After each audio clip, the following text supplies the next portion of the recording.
આ વખતની ચૂંટણીને લઈ તમામ રાજકીય પક્ષો ખૂબ જ મૂંઝવણમાં મુકાયા છે, કેમ કે સ્થાનિકો પ્રશ્નો સાથે જવાબ માંગી રહ્યા છે। ત્યારે હવે રત્ન કલાકારો પણ આ મામલે બાકાત નથી।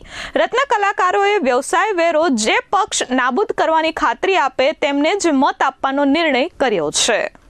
સુરતમાં સ્થાનિક સ્વરાજ્યની ચૂંટણીને લઈ માહોલ ખૂબ બદલાતો દેખાઈ રહ્યો છે। પ્રચાર પ્રસાર દરમિયાન ઉમેદવારોને ભગાડવામાં આવતા હોવાના વિડીયો સામે આવી રહ્યા છે। લોકો પોતાના પ્રાથમિક સુવિધાઓ અંગે ઉમેદવારોને પ્રશ્નો કરી રહ્યા છે। ત્યારે હવે સ્થાનિક સ્વરાજ્યની ચૂંટણીમાં રત્ન કલાકારોએ પણ પોતાનો મુદ્દો ઉપાડ્યો છે।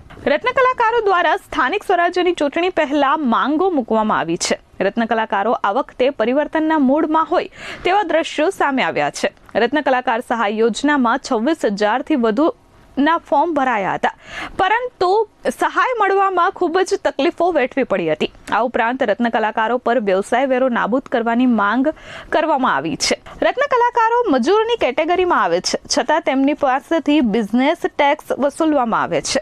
છેલ્લા અનેક વખતથી રજૂઆત કરાય છે, પરંતુ કોઈ નિરાકરણ આવતું નથી। ત્યારે આ વખતે જે પણ પક્ષ રત્ન કલાકારોના વ્યવસાય વેરો નાબૂદ કરવાની ખાતરી આપશે તેમને જ મત આપવાનો નિર્ણય રત્ન કલાકારો દ્વારા લેવાયો છે। મારું નામ છે Bhavesh Nag, diamond worker union vice president. હાલની અંદર સ્થાનિક સ્વરાજની ચૂંટણી ચાલી રહી છે। તમામ ઉમેદવારોએ પોતાના ઉમેદવારોને મેદાને ઉતાર્યા છે। ત્યારે 10 વર્ષથી અમે રત્ન કલાકારોના પ્રોફેશનલ ટેક્સ બાબતે રજૂઆત કરતા આવ્યા છીએ અને રત્ન કલાકારોના પ્રોફેશનલ ટેક્સ બાબતે સત્તાપક્ષને રજૂઆત કરી છે કે પ્રોફેશનલ ટેક્સ નાબૂદ કરો। જે 2400 રૂપિયા દર વર્ષે કપાય છે, વર્ષે મહિને 200 રૂપિયા ને વર્ષે 2400 રૂપિયા કપાય છે। સુરત મહાનગરપાલિકાને અમારા રત્ન કલાકારો 80 થી 100 કરોડ રૂપિયા પ્રોફેશનલ ટેક્સ ચૂકવે છે। બીઆરટીએસ બસ દર વર્ષે 100 કરોડનું નુકસાન કરે છે। તો જે રત્ન કલાકારો જે નુકસાન કરે છે એ રત્ન કલાકારોમાંથી તમે ઉઘરાવાની વજહ આ જે સ્કીમ બેહાડી છે ખૂબ જ નિંદનીય છે।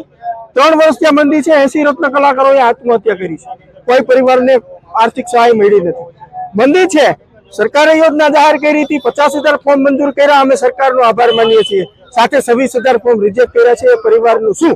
એટલે આ વખતે રત્ન કલાકારો એ જ પાર્ટીને વોટ આપશે જે પાર્ટી વ્યવસાય વેરો નાબૂદ કરશે અને આ વખતે રત્ન કલાકારોની સાથે વાત કરતા એવું જણાય છે પરિવર્તનના મૂડમાં છે। સુરતની અંદર વરાછા અને કતારગામ અને અન્ય જે વેલંજા વિસ્તાર ને મોટા વરાછા વિસ્તાર જોઈ તો 10 લાખ રત્ન કલાકારો આ સુરતની અંદર વસે છે અને આની પકડ સૌરાષ્ટ્રમાં પણ દેખાઈ આવે છે। Bureau report S24 news Surat.